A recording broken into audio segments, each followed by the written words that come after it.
కోనసీమ తిరుమలగా ప్రసిద్ధిగాంచిన వాడపల్లి శ్రీ వెంకటేశ్వర స్వామి దేవస్థానంలో నూతన ట్రస్ట్ కీలక నిర్ణయాలు తీసుకుంది. ఇటీవల బాధ్యతలు చేపట్టిన ట్రస్ట్ చైర్మన్ ముదునూరి వెంకటరాజు అధ్యక్షతన జరిగిన సమావేశంలో ఈ నిర్ణయాలు ఆమోదం పొందాయి. దేవస్థానం పాలనలో పారదర్శకత, భక్తులకు సమాన అవకాశాలు కల్పించడమే లక్ష్యంగా ఈ నిర్ణయాలు తీసుకున్నట్లు ట్రస్ట్ వర్గాలు తెలిపాయి.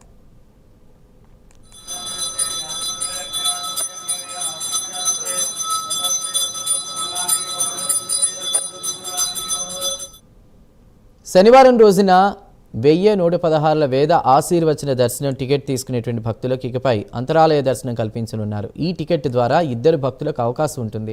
ఇప్పటి వరకు భక్తుల రద్దీ కారణంగా ఈ టికెట్కు అంతరాలయ దర్శనం లభించకపోయినా తాజా నిర్ణయంతో ఈ శనివారం నుంచి అంతరాలయ దర్శనం అమల్లోకి తీసుకొచ్చారు.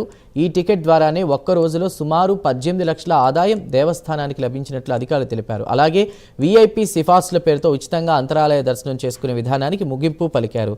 ఎమ్మెల్యేలు, ధర్మకర్తల మండలి సభ్యుల సిఫార్సు లేఖలు ఉన్నవారికి ఇకపై ₹200 టికెట్ తప్పనిసరి చేశారు. దేవస్థాన ఆదాయానికి నష్టం వాటిల్లకుండా ఈ నిర్ణయం తీసుకున్నట్లు ట్రస్ట్ స్పష్టం చేసింది.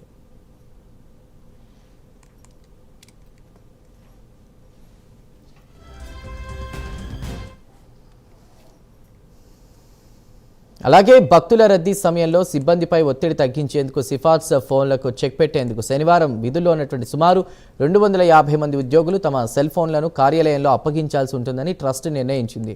5 కీలక అధికారులకు మాత్రమే ఫోన్ వినియోగంలో మినహాయింపు ఇవ్వనున్నారు. ఇక దేవస్థానానికి దాదాపు 10,000 విరాళం అందించేటువంటి దాతలకు దేవస్థాన జ్ఞాపికతో పాటు ప్రత్యేక వేదాశీర్వచనం అందించేందుకు కూడా చర్యలు చేపట్టారు.